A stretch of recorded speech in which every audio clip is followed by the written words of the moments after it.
everybody, welcome back to my channel. I have always loved pot roast, and I've always thought that the only way to make it was low and slow. I remember being a kid and pot roast took all day. My mom would make it in a slow cooker. Well, I love a pressure cooker, right? So I started to wonder if I could make this in a pressure cooker, and it turns out you definitely can. The first thing that we have to do is to tenderize and season the meat, and we're gonna do it all at once. Dale's seasoning. This stuff right here, it is really great. It has lots of sodium and it has soy, so that really helps to tenderize meat. You don't really need that much. Just cover it and then just distribute it around. Next, we're going to use a steak rub. Now, I use these Gourmet Collection steak rubs. You can use any steak rub that you want. You don't have to measure this, of course, you know. Just sprinkle it on with your hands. Get it all around. It smells good. We're not gonna salt this additionally. There's plenty of salt in both the liquid seasoning and rub that we just put on. Baking soda is a great meat tenderizer. Be very sparing with this. Truly just a pinch, whatever fits between your fingers. And I'm just gonna lightly sprinkle it on here. And then we're gonna roll that around and maybe use a little bit more, but you don't wanna go too far with this stuff. If you do, your meat will taste like baking soda, and it's not a good taste. This is tenderizing. This is already starting to sort of come apart a little bit, which is great.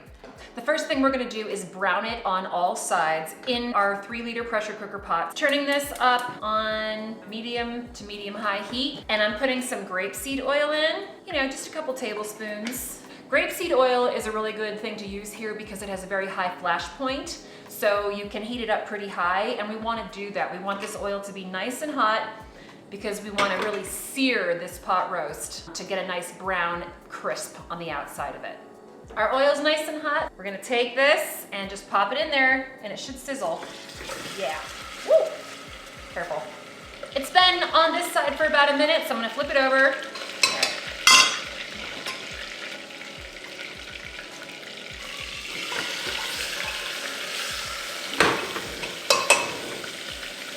All right, so we turned it over. About a minute on this side. Just kind of roll the edges around in there to make sure they get a little brown too. Okay, and then what we're gonna do is take this out of here and set it aside. And now what we have inside of this pot is this brown, kind of burny bits. You do not want to clean this pot. We're gonna take advantage of all this great stuff in here and make some gravy while we're at it. Add a tablespoon of butter to our oil. Let that butter melt.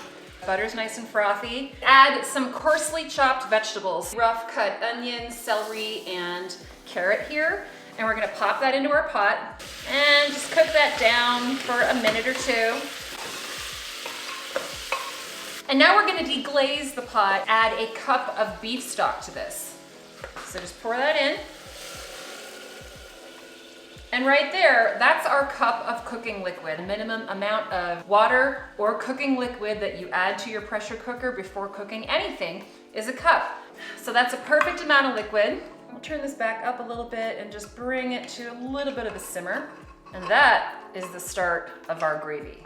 What we're doing by putting these veggies in here is we're creating a raft of vegetables basically for the meat to sit on while it cooks. So our veggies have been simmering in that nice little gravy that we started for a couple of minutes now. We're gonna add some bay leaf. I've got about 1.5 bay leaves here, popping those in. And then I'm also gonna add another dash of our Dale's seasoning, which we season the meat with at the beginning. Just another little splash of that. That should be about right. And now, all we're gonna do is place our brown chuck roast on top of that. Seal up our pressure cooker. Bringing the pot up to full pressure. We're gonna turn the heat up. This shouldn't take much time at all because this pot is already hot and the ingredients are already hot. I can already hear the pressure regulator whistling a little bit, so it should only take a couple of minutes for this to reach full pressure.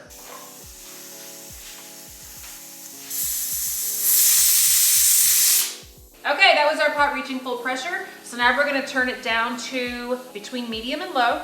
You want the pressure regulator to keep whistling, right? You don't want it to stop. About every 20 seconds, it should blow again. So I'm gonna turn it up to medium here. And we're gonna start our timer.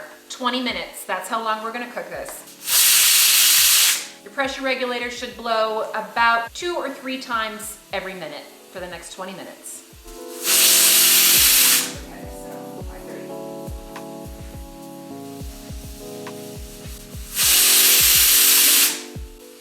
It's been about 7 minutes. What I'm gonna do in the meantime while this is cooking is make some carrots and potatoes and onions in my other pressure cooker. A lot of people will cook their vegetables in the same pot as the meat, but I have found that that overcooks the veg. So I cook it separately, and it only takes about 8 minutes to do that. So it's really simple. I'll just make that in my 1.5 liter pressure cooker. Ooh. Right next to this one.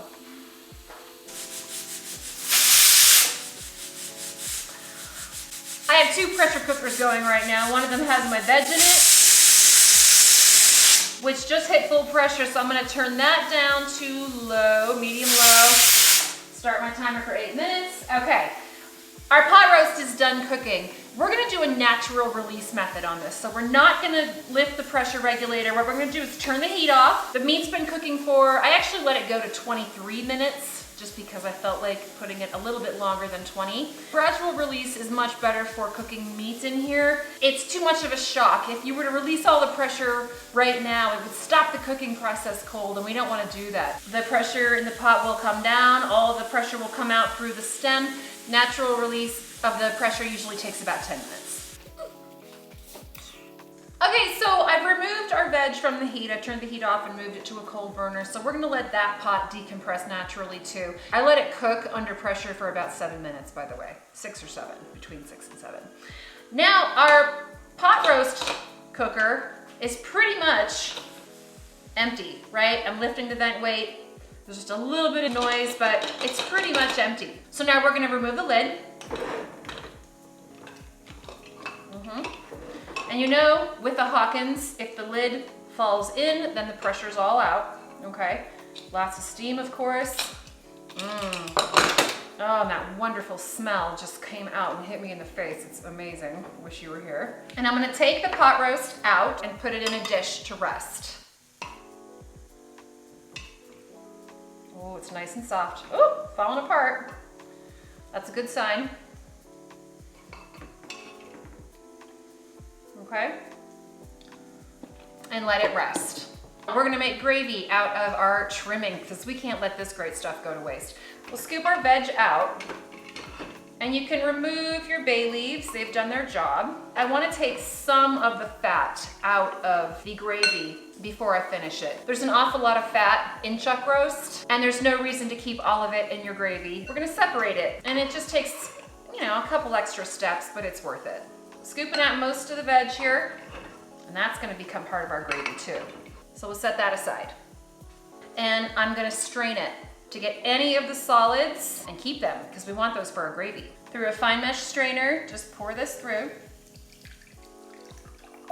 And there's our other bay leaf hiding. And you can press this. And again, this nice stuff goes right in the bowl with the other veg.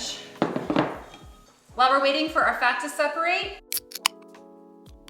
I'm going to blend up the nice, steamy, cooked up veg with an immersion blender. Any kind of blender will work here.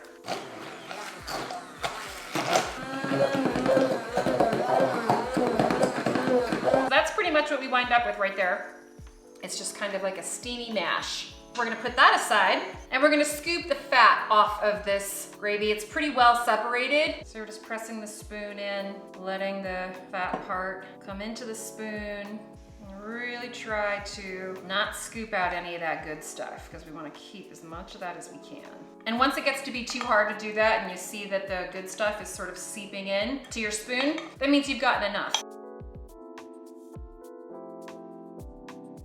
Just add a little bit of cold butter. Fresh thyme, if you have it. And then we're actually gonna bring this to a boil, so turn the heat up high under there.